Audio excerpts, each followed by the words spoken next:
Kalau porang itu terdapat di batangnya, di setiap percabangan daun itu keluar namanya bulbil atau namanya katak. Iya. Katak seperti ini. Tanam porang itu bisa saya bilang itu adalah tanaman asli Indonesia. Kenapa? Karena memang sejak dulu tanaman porang itu sudah ada. Jadi tanaman porang itu aslinya dulu ada di hutan, hidup liar di hutan. Sejak zaman kakek dulu, zaman Jepang sebenarnya porang sudah ada dan sudah diminati orang Jepang. Assalamualaikum warahmatullahi wabarakatuh. Halo, selamat sore sahabat bibit. Kembali lagi di Bibi Berta, bincang-bincang pertanian.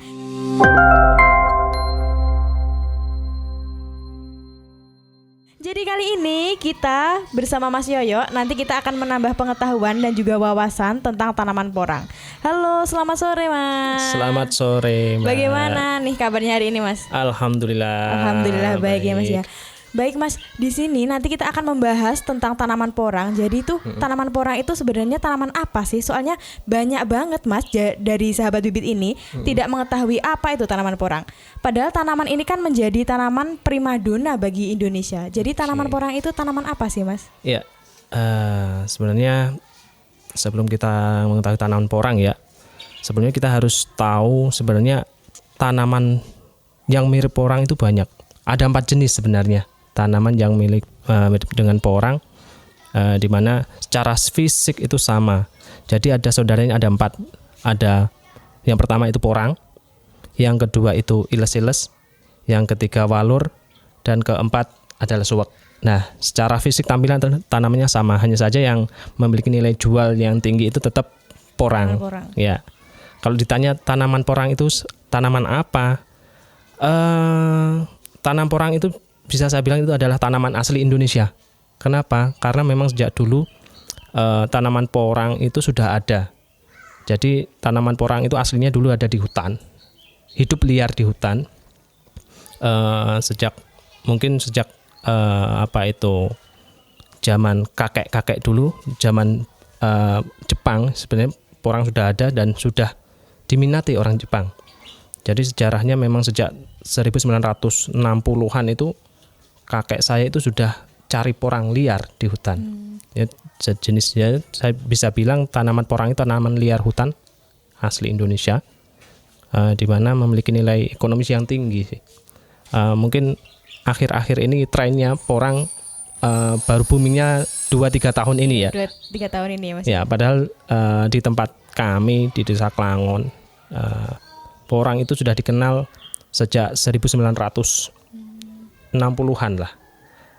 Saya terhitung di sini sudah merupakan generasi ketiga petani porang. Sudah legend ya Mas ya Legend. untuk tanaman porang.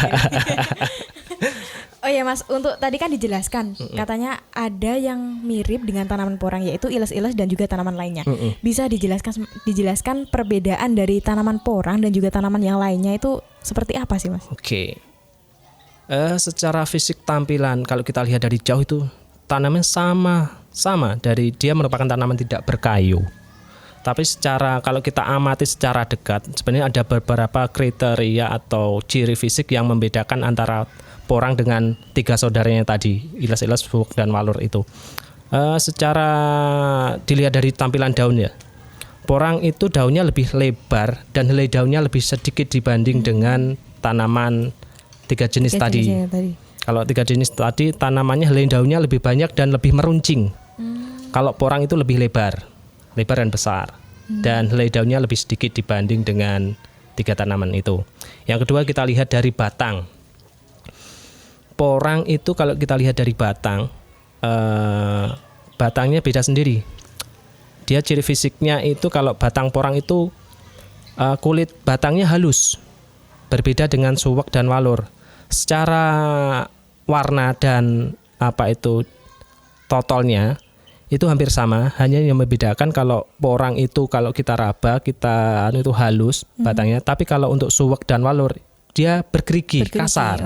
Nah, itu perbedaannya. Kalau dengan iles-iles, kalau iles jelas warnanya berbeda dengan 3 tadi. Kalau iles-iles itu agak coklat kehitaman lebih gelap lah. Kalau porang itu warnanya kan hijau putih. Warna dasar hijau, ada coraknya putih dan batangnya halus. Itu kalau kita lihat dari batangnya. Kalau kita lihat dari umbi, yang jelas kalau dari umbi perbedaannya kalau secara fisik dari luar, tampilan dari luar itu sama persis. Hanya saja yang membedakan porang itu tidak punya bintil atau calon anakan di dalam di sekitar umbi. Kalau apa itu suwek, walur itu punya bintil atau istilahnya calon tunasnya. Calon tunas. Itu perbedaannya. Dan kalau kita belah porang itu kita belah dalamnya dagingnya itu seratnya seperti kristal, seperti gula. Jadi kristal berwarna kuning keorangan. Ya, kalau yang 3 saudaranya itu berbeda. Dia punya seratnya lebih padat, warnanya pun juga putih dan memiliki serat lebih padat dibanding porang. Kalau porang jelas kristal. Kalau dibelah gitu kayak warnanya kristal gitu ya Mas ya. Betul. Oh iya. Dan ada satu lagi sebenarnya cirinya yang paling membedakan. Apa itu Mas? Kalau porang itu terdapat di batangnya, di setiap percabangan daun itu keluar namanya bulbil atau namanya katak. Iya. Katak seperti ini. Seperti ini. Jadi keluar katak. Kalau 3 tanaman yang lain tidak akan keluar. Muncul kataknya. Tidak muncul itu kataknya. Ya, itu yang membedakan. Untuk budidaya tanaman porang sendiri Mas, itu gimana Mas? Susah nggak sih? Wah, kalau dibanding dengan tanaman yang lain, budidaya tanaman porang itu paling gampang. Paling gampang. Hanya saja satu. Tanaman porang itu memerlukan waktu untuk panennya. Kalau porang itu terdapat di batangnya, di setiap percabangan daun itu keluar namanya bulbil atau namanya katak. Iya. Katak seperti ini. Kalau untuk menggunakan biji kataknya itu berapa dan untuk umbinya itu berapa Mas? Oke. Jadi ibaratnya untuk perbanyakan sumber benih berapa kilo ya? Iya, berapa kilo atau berapa banyak per hektar yang kita butuhkan. Sebenarnya tergantung dari besar kecilnya katak yang kita gunakan. Contoh di sini ada beberapa spek, katak atau ukuran katak. Semakin besar katak, maka jumlahnya tanamannya, kebutuhan benihnya itu lebih besar. Iya. Contoh saja kalau ukuran yang super kan ada kalau menurut Kementerian kemarin BPSB yang kriteria tanaman atau katak porang itu kemarin kan ada ukuran kecil, sedang dan besar. Iya, Mas. Nah, itu yang lolos itu ukuran 2 cm paling kecil dan paling besar itu kelihatannya kalau tidak salah 3 cm-an, 3 sampai 4 cm ya. Tapi kalau di masyarakat sebenarnya ada 5 kriteria, ada 5 ukuran, grade. Ada yang mini, yang 1 kilo isi 200 up, bahkan 500 up, bisa lebih. Ada yang kecil itu 1 kilo isi 200-an lah. 180, 200, maksimal sampai 250-an. Itu per kilonya ya Mas ya? Iya, per kilo isinya biji. 200. Biji. Terus ada yang besar ukuran sedang. Ukuran sedang itu 1 kilonya isi kurang lebih 120 sampai 150-an. Bisa sampai 180 tergantung juga nanti penyusutannya dan lain sebagainya. Kalau kita timbang hari ini mungkin di kisaran angka itu. Dan ukuran besar. Nah, ukuran besar ini yang 1 kilo hanya isi 70 sampai 100 biji. Dan satu lagi ada yang ukuran besar, super besar. Istilahnya dibilang super besar ya, karena diameternya di atas 5 dan 1 kilo isinya cuma 30 sampai 50 biji. Itu super besar ya Mas? Ya. Jadi kalau kita tanya kebutuhan benih per hektarnya tergantung ukuran benih yang kita pakai. Tapi rata-rata per hektar, ya kita pukul rata-rata per hektar itu paling kebutuhan yang kita atau benih yang kita butuhkan itu sekitar 300 sampai 350 kilo. Itu rata-rata dengan jarak tanam 1 kali 50 atau 50 kali 50. Anggap saja 50 itu ketemu 40.000 populasi. Kalau membutuhkan berapa Mas? 300 sampai 350 biji kataknya itu ya Mas ya? Kilo, hitungannya kilo. Ya. Kalau hitungan biji kita tergantung jarak tanam yang kita pakai. Kalau kita pakai jarak tanam 50 cm kali 50 cm itu ketemunya ada 40.000 populasi. 40.000 populasi. Nah, berarti kita perlu 40.000 butir. Oh iya ya Mas, 40.000 butir biji biji kata katak. Kalau kataknya ukuran kecil maka berpengaruh juga di jumlah di jumlah kilonya. kilo.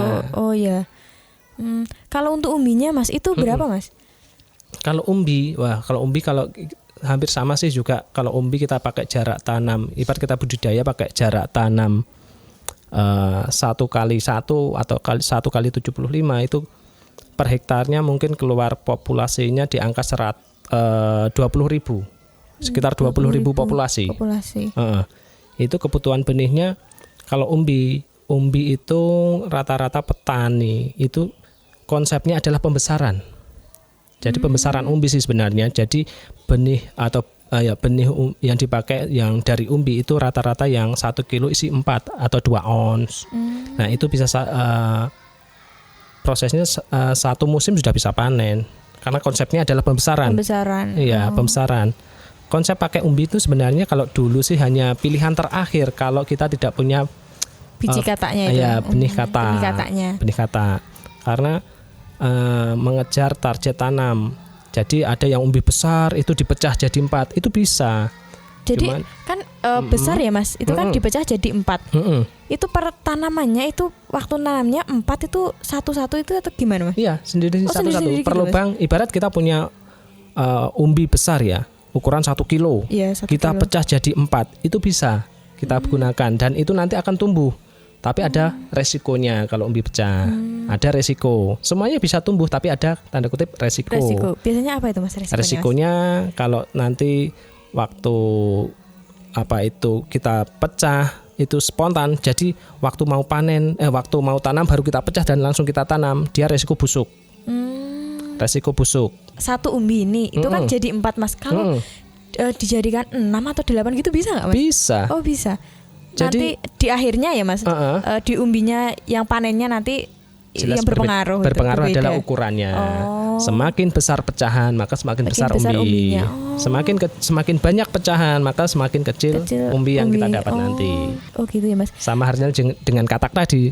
Semakin kecil katak yang kita tanam maka semakin kecil umbinya juga ya Mas. Dan umur panennya pun berpengaruh. Semakin katak yang kita gunakan, ukuran katak yang kita gunakan, maka produksinya umbinya pun juga lebih besar dibanding dengan katak yang kecil tadi. Dan umur panennya pun mungkin dengan yang super besar, katak super besar, dia 6 bulan sudah panen sebenarnya. Sudah bisa, hasilnya umbinya sudah ada gitu ya Mas? Sudah kisaran kalau yang super besar itu 1 musim tuh kemungkinan bisa potensinya sih bisa sampai 2 kilo potensinya. Untuk modal awal Mas, per hektarnya itu berapa Mas? Bisa dibicarakan? Ya oke.